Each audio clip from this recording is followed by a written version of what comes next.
A recent headline in USA Today read, "Consumer unease with U.S. healthcare grows." And it's no wonder. Americans are rapidly becoming the heaviest people on earth, with overweight Americans now significantly outnumbering those who maintain a healthy weight. 61% of Americans are overweight. Americans pay more for our health care than any other country in the world, paying out over $1 trillion in 1997. Healthcare costs are spiraling so quickly that the Healthcare Financing Administration predicts that by 2030, Americans will pay over $16 trillion per year. Recently, the World Health Organization ranked the U.S. 37th best in the world in healthcare system performance. 60 million Americans suffer from some form of cardiovascular disease. According to the World Health Organization, 303 million people worldwide suffer from migraines. 1 out of 13 Americans now has diabetes, and the numbers are still rising. 60 million people a month have heartburn. Well, for the last 9 years of my life, I have been suffering from Crohn's. I was 10 years old when I started having symptoms, which is blood in my stools. I didn't know what it was. I've been to numerous doctors throughout the 9 years of my life that I've had it. I have been on numerous medications, Asacol, Colazol, and each doctor that I've seen has told me that I needed to take 9 pills a day. And once I figured that out, in my head, 9 pills a day, that's a lot. And I started worrying, what is it doing to my liver? What is it doing to my body? My parents didn't know what to do, so they just said, take your medicine. That's what the doctors say. I have experienced migraines for over 4 years. I've had 6 different doctors, 2 different neurologists, and finally went to a pain clinic. Throughout the last 4 years, I've had multiple shots and surgeries and, like I say, many different types of drugs. It got to a point where I couldn't do anything at all. I was pretty much stuck in bed 24/7. In January 2006, I had a quadruple bypass. It turned out I had diabetes and didn't know it. I'd been taking Nexium for about 10 years at that point. Had a sleep disorder I was taking medication for. And I weighed about 275 pounds. They put me on high blood pressure medications and Lipitor and all sorts of things. And I talked to the doctor. He said I could expect to be on this stuff for the rest of my life. I've had a long bout with fibromyalgia and chronic fatigue for over 15 years. My health would get better with supplementation and some alkalizing products. I was seeing some results, but with stress and just everything that comes at you through life itself, I couldn't get above water. I would just feel like I was drowning in a sea of no hope. A 35-year-old Japanese company is trying to make sure that you don't end up being one of these statistics. And Nagic is using a technology that turns ordinary tap water into what many are calling magic water. They do this with continuous ionized electrolysis water generating systems. These truly remarkable machines have been certified by the Japanese Ministry of Health, Labor and Welfare as a medical device and are used in most hospitals and clinics in Japan.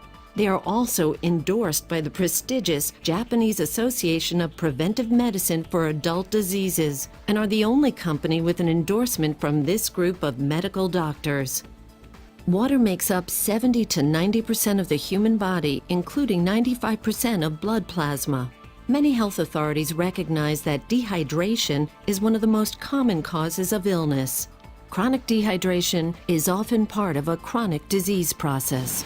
3 months ago, my parents brought home this Kangen water, which we call magic water, and I started drinking it. My parents did not know that I started to do this, but I didn't take my medicine. I started drinking it and I stopped my medicine. No more 9 pills a day, just dropped it. I wanted to see if it would actually work.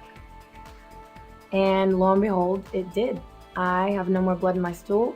I've been on the water now for about 3-4 months.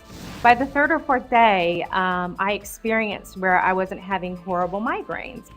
So then I just, said, oh, it's just the spinal cord stimulator that's working. It's not the water. Well, I got a little brave and turned off my spinal cord stimulator, and amazingly enough, I didn't have migraines.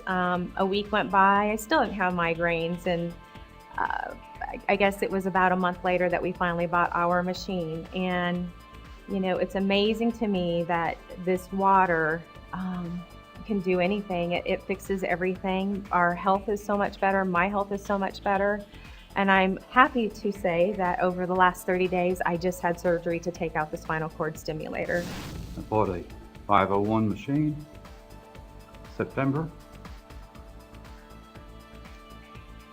and by October, pardon me for getting choked up, my diabetes was gone. Blood pressure normal. And my knee healed itself. And I got off of all my medications.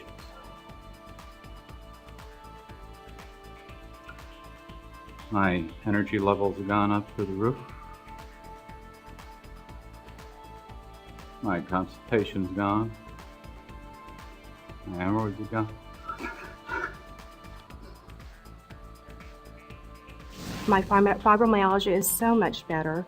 The chronic fatigue, I danced a month ago at my daughter's military ball. I was up there longer than some teenagers, that's amazing.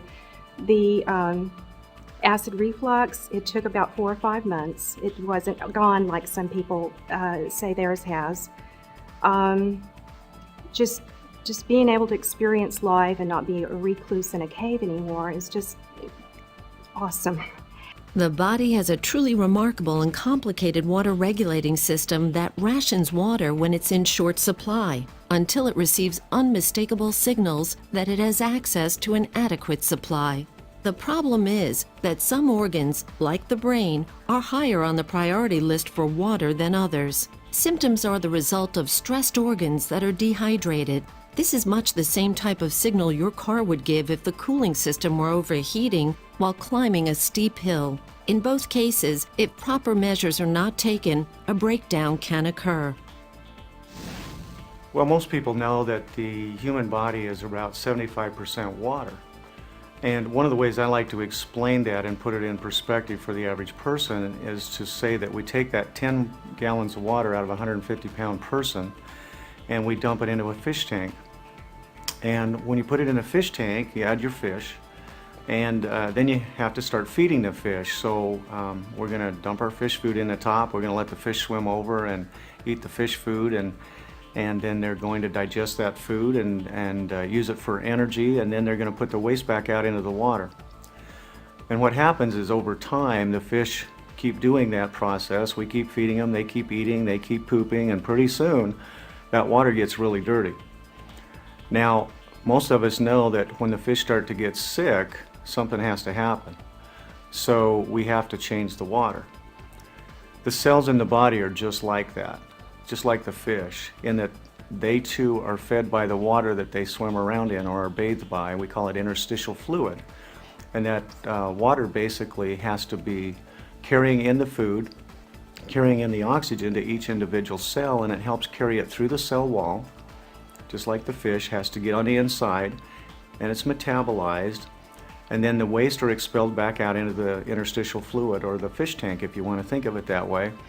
And the secret to health is the efficiency at which you do that process, taking the good things in, getting rid of the bad things.